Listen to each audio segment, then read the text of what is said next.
whatever the learning experience I got from mile 70 to mile 101, that's what I ended up getting, changed my life forever. I thought I had gone through all the different crucibles in my life, and I thought I was at the pinnacle of mental toughness, as they call it, mental toughness, whatever. You know, mental toughness is a lifestyle. Yeah. It's not a class. So I was here, and I thought, man, I'm way up here mental toughness wise. My mindset's great. Mile 70, I sat down in this chair, and my nutrition was so bad, my plan was so messed up. I sat down, and I literally had to go to the bathroom so bad. I hadn't gone to the bathroom in 12 hours. And that Ritz cracker was basically a Ritz cracker ball, because you know, without the proper water. And I mean, I was just jacked up. So I sat there, and my ex-wife used to be, I don't know if she's or not, I don't know what she's doing now, but she was a nurse.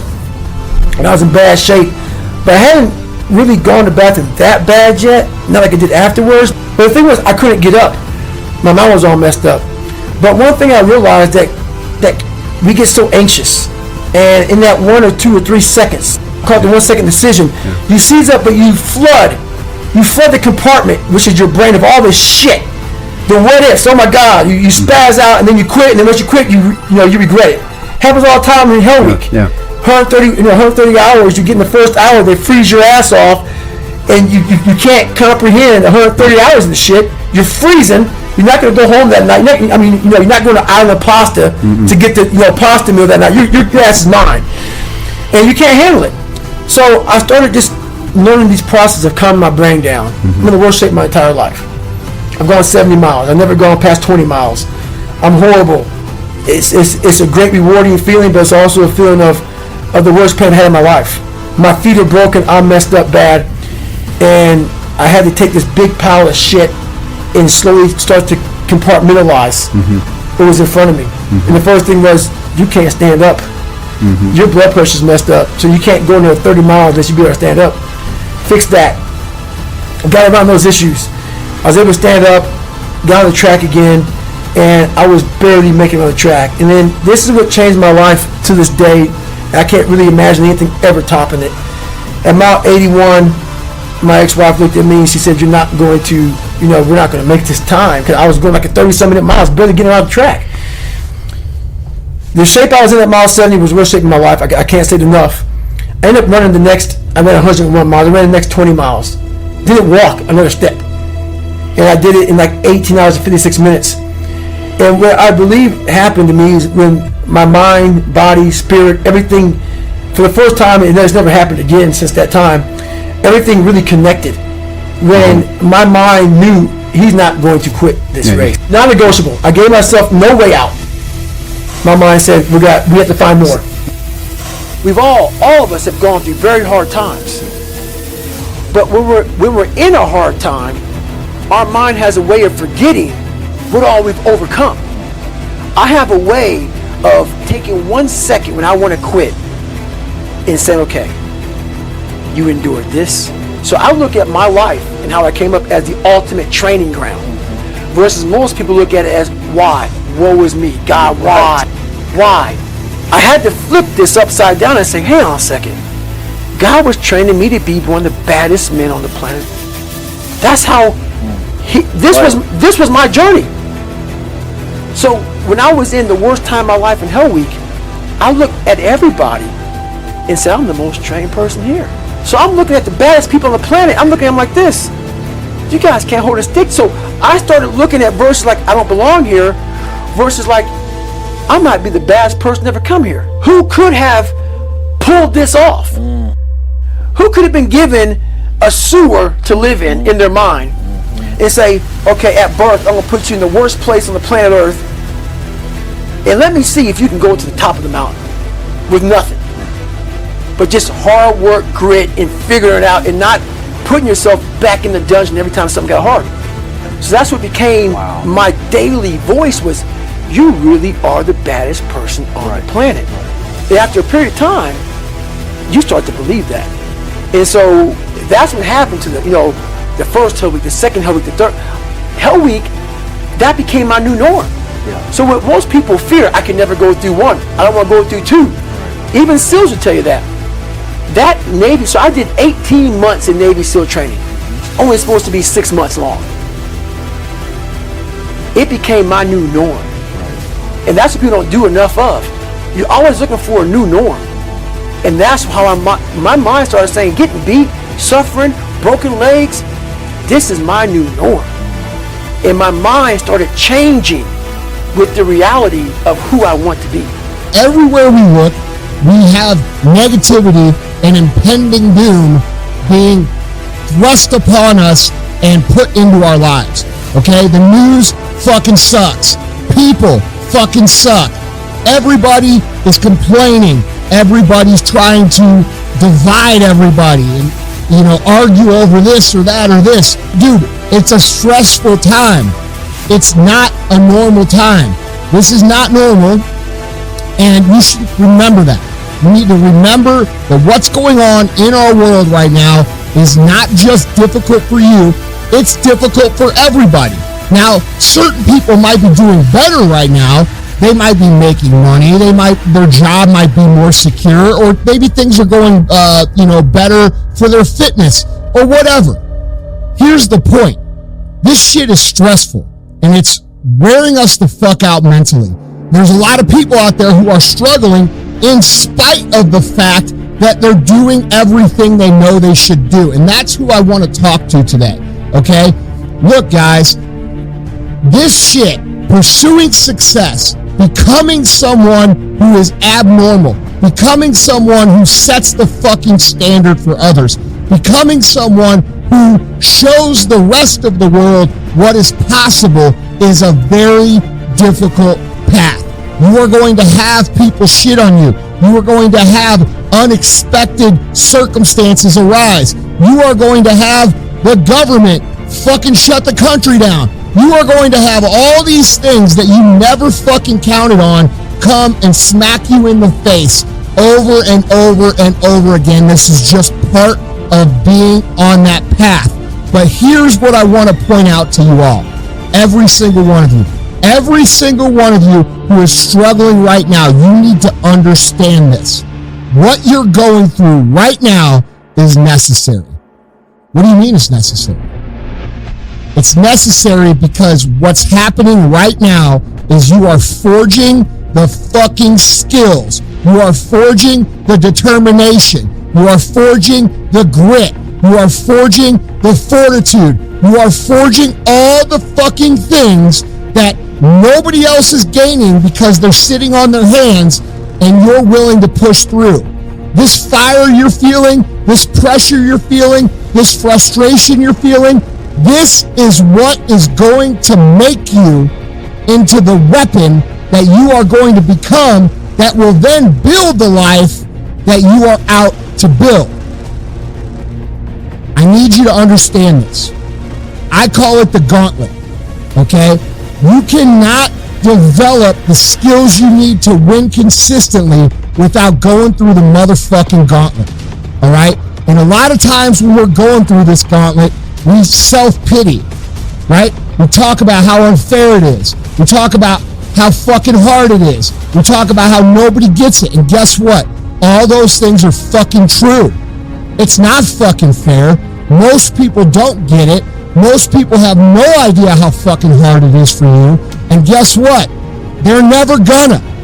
So why are you screaming about it? Take this opportunity to recognize that the chaos in your life is actually forging you and improving you because you're choosing to press on when everybody else is falling off.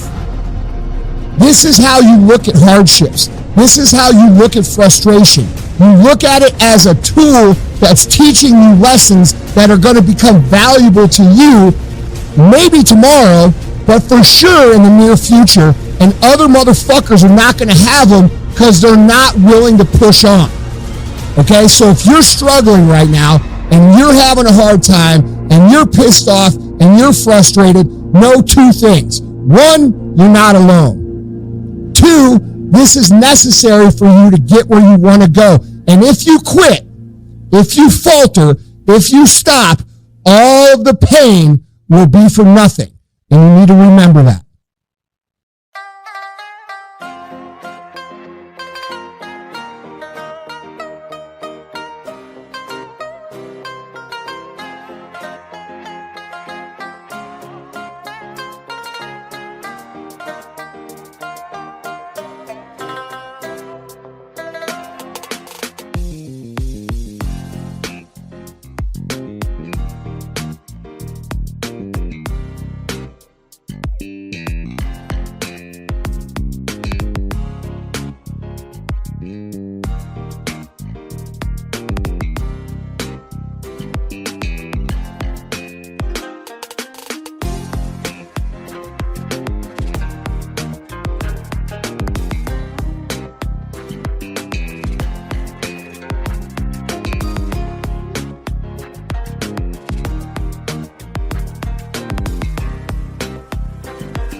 chuyện tình yêu đâu biết được ngày mai. Rồi hôm nay em bên ai, nhìn em khóc trên vai. Thôi hãy quên đi, về với em hiện tại. Anh còn nhớ về ngày ta còn đắm say. Anh vẫn nhớ về người bên anh khi ấy. Em đã quên rồi câu hứa yêu trọn đời. Em bỏ anh rồi, em vui tình nhân mới. Cuộc tình này đã khác rồi, mình kết thúc em ơi. Chuyện tình này đã chết rồi, còn tiếc chi em ơi. Một lần em gian dối rồi, còn cố yêu không vui. Một lần em đã phản bội, làm vết thương chưa nguôi.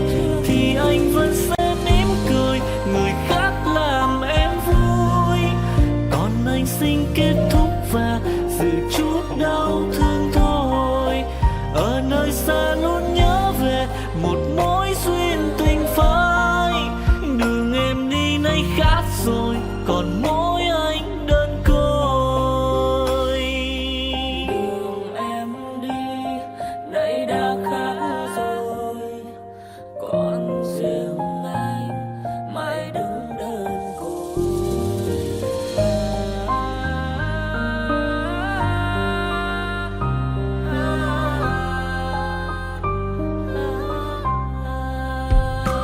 Anh còn nhớ về ngày ta còn đắm say. Anh vẫn nhớ về người bên anh khi ấy. Em đã quên rồi câu hứa yêu trọn đời. Em bỏ anh rồi, em vui tình nhân mới. Cuộc tình này đã khác rồi, mình kết thúc em ơi. Chuyện tình này đã chết rồi, còn tiếc chi em ơi. Một lần em gian dối rồi, còn cố yêu không vui. Một lần em đã phản bội, làm vết thương chưa nguôi. Thì anh vẫn sẽ mỉm cười, người khác làm em vui. Còn anh xin kết thúc và giữ chút đau thương thôi. Ở nơi xa luôn nhớ về một mối duyên tình phai. Đường em đi nay khác rồi, còn mỗi anh đơn côi. Cuộc tình này đã khác rồi, mình kết thúc em ơi. Chuyện tình này đã chết rồi, còn tiếc chi em ơi. Một lần em gian dối rồi, còn cố yêu đâu vui. Một lần em đã phản bội, làm vết thương chưa nguôi. Thì anh vẫn sẽ mỉm cười, người khác làm em vui. Còn anh xin kết thúc và giữ chút đau thương thôi. Ở nơi xa luôn nhớ về một mối duyên tình phai. Đường em đi nay khác rồi, còn mỗi anh đơn côi. Ở nơi xa luôn nhớ về một mối duyên tình phai. Đường em đi nay khác rồi, còn mỗi xin anh thôi.